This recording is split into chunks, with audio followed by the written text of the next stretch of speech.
This might be the worst LEGO MTT build of all time, but it definitely has some classic LEGO Star Wars charm. Set number 7184, the Trade Federation MTT with 466 pieces, was released way back in 2000 for an original retail price of $50. You can see that classic LEGO Star Wars box art on the top right with the yellow minifigs. Oh, that's so cool to see. You've got the MTT hovering through Naboo on the box, and on the bottom right it shows that, of course, your battle droids can be deployed into battle. I definitely loved the way the box art wraps around onto the sides of these earlier LEGO Star Wars boxes, and it also has some nice like real life pics of the MTT inside of a hangar. Now on the back it shows the MTT all broken apart so you can get a nice view of the interior. It also highlights what might be one of the coolest weird features on a LEGO Star Wars set of all time, and some alternate builds, some of which we're actually going to have instructions inside the box. So let's go ahead and open that up. Inside you're going to find this tray. Yeah, boxes were weird back in the day sometimes. Literally a building tray inside of your box. Kind of cool, but also kind of weird. You just got a bunch of unnumbered bags inside of there, some advertising pamphlets, and then the instructions were crazy good. Every page has this cool Star Wars aesthetic, and on top they've got a still frame from the Phantom Menace. They also, for the number of step that you're on, have Darth Maul hidden behind the step. Like, that's really cool. And then when you get to the back of the instructions, things get even crazier because you're going to find a comic strip at the back. Flipping to the second comic page, they actually integrated the alternate builds into the storyline here, and to the right of that they give you like numbered which alternate build is which, and also pictures of multiple angles of the build so that you can recreate it yourself if that's what you wanted to do instead of building the MTT. They do the same thing on the next page as they built the MTT to kind of go underwater, so you get a really big alternate build, and then you get this really dope battle droid mech alternate build that they actually give really good instructions for at the end. They dedicate 2 full pages to that, so you can definitely build this the easiest out of anything they show. It's just really cool that they had all this extra stuff at the back of the instruction manual. I always wonder like how many kids would have taken advantage of this. Like, I know when I was younger, I was not into building the alternate builds. I wanted the set that I bought, but it's always been this really cool thing to people that LEGO Star Wars used to do this and they don't anymore. I don't necessarily think they need to be doing it these days, but that's got to be one of the coolest instruction manuals I've ever seen from LEGO Star Wars. Anyway, let's get into our minifigs with our 7 battle droids. Really not much to say about these. I mean, it's 7 battle droids. 6 of them are getting the megaphone blasters. This was, of course, well before they introduced the straight arm. You've got one of them which is supposed to pilot the MTT, but they didn't include a specific pilot battle droid that we didn't see until a year later with the droid carrier in 2001. So 7 total battle droids, nice enough. Obviously more would be better, but for 2000 for $50, I think 7's an okay number. Here it is, the 2000 MTT. Just a year after the Phantom Menace dropped, they dropped this little number, and boy, is it ugly. Oh my goodness. Like, what was going on here? Green on my MTT? I don't think so. A lot of tan, a lot of gray. There might be less brown than all the other colors combined. And the MTT should just be brown, at least from the Phantom Menace, obviously. So it's pretty crazy that it's as colorful as it is, if you want to count gray as a colorful color, but you get the point. It's just not all brown like it really should be, and it's wildly bad looking. I wonder what this would look like if it had been all brown. Maybe it would be a better build, but the more I stare at it, the more I dislike it. Now, it does have some features still. It's got the inverted tiles on the bottom, which is going to allow it to move smoothly on some surfaces. It's certainly no wheels like you see on every other MTT since this one, but it at least allows for some movement over surfaces, and it kind of connects some of the pieces on the bottom of the MTT a little bit stronger. So that's nice to have, but still, wheels would have been nicer. The cannon design is fairly simple, using what at the time were very common LEGO Star Wars just main blasters for ships, and then they just put the orange tip on the end so that you know it's a fake cannon. No, I'm kidding. But the orange tip on the end just looks really cool there. Also has this little piece here that was like a cockpit windscreen piece in a lot of cases, but really nice part usage in this particular case to encase that weapon there. Really nice. On the 2 MTTs that would come after this, this is where they would put the Technic piece that you would twist and then allow you to open up like the troop area, but that doesn't exist on this set. It's just completely brick built in those areas. So at the very least, there's no gaps here. 2014 suffered from some major gap problems, but this one is completely enclosed. I do like this brown paneled area here. I think it looks okay. You've also got some decent angling for the year 2000 throughout other areas on the MTT,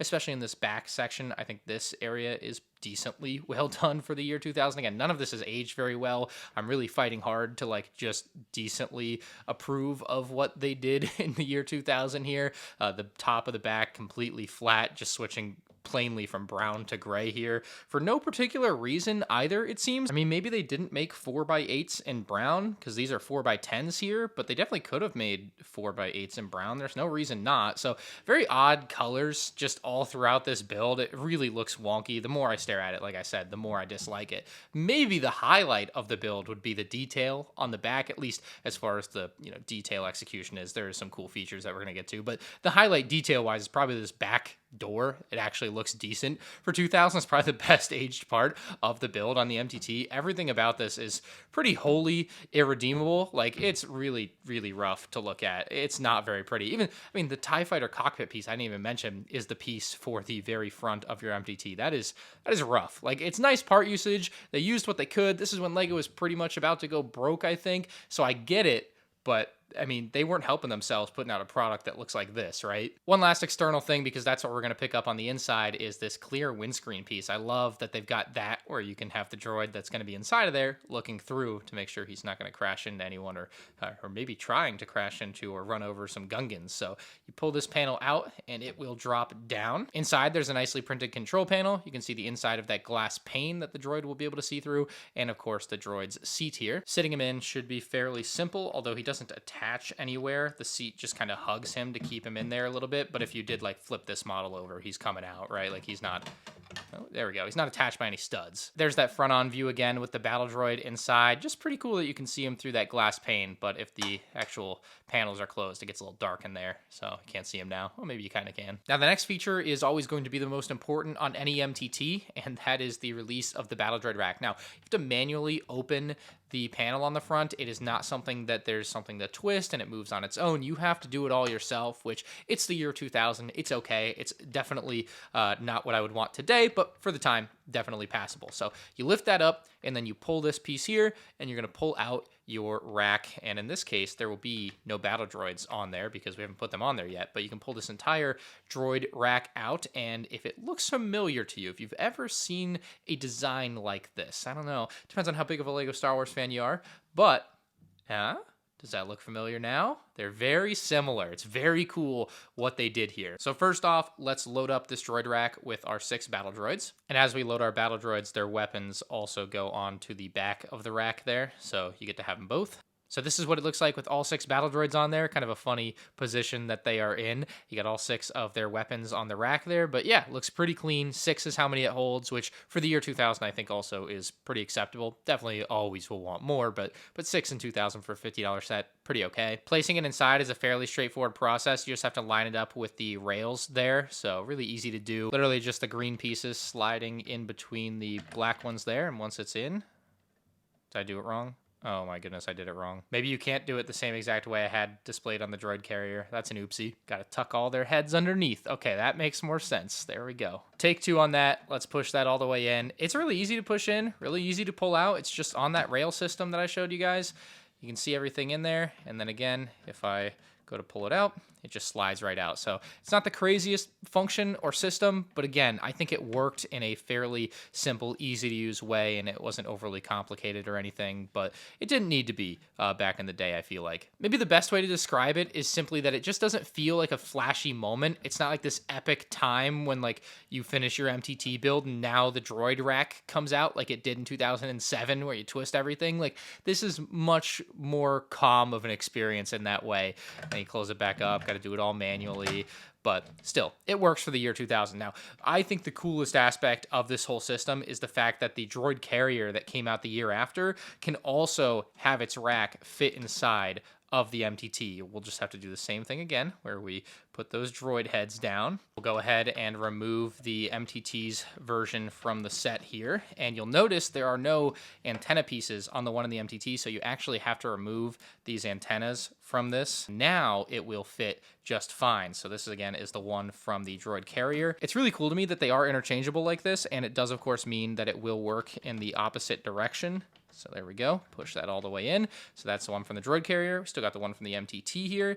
And now this one can be slid into your droid carrier just like that. Looks a little bit awkward without all the antennas on top that I'm used to, but it still works all the same. And then you kind of have a great combo of sets here with your carrier and your MTT that actually work together, right? Like, that's really awesome that they literally work together like that. Always love that. Now, while the front of the MTT has all the normal stuff you'd expect, the back of the MTT is where things get a little bit crazy. They just kind of got to do whatever they wanted, it felt like. So these panels actually flip open, and inside it's kind of this hidden thing. They don't really show it much on the box, but there's an extra little blaster in there, and I assume, I didn't double check, but there should be another one on the other side here. I think that's a really nice little hidden function in there, just adding some weapons to the side of the MTT, of course, without having to degrade the external look any further than they already did with all of the ugly colors and bricks and things that they were using back in the day. Just, you know, a lot of the pieces that you would want just didn't exist yet.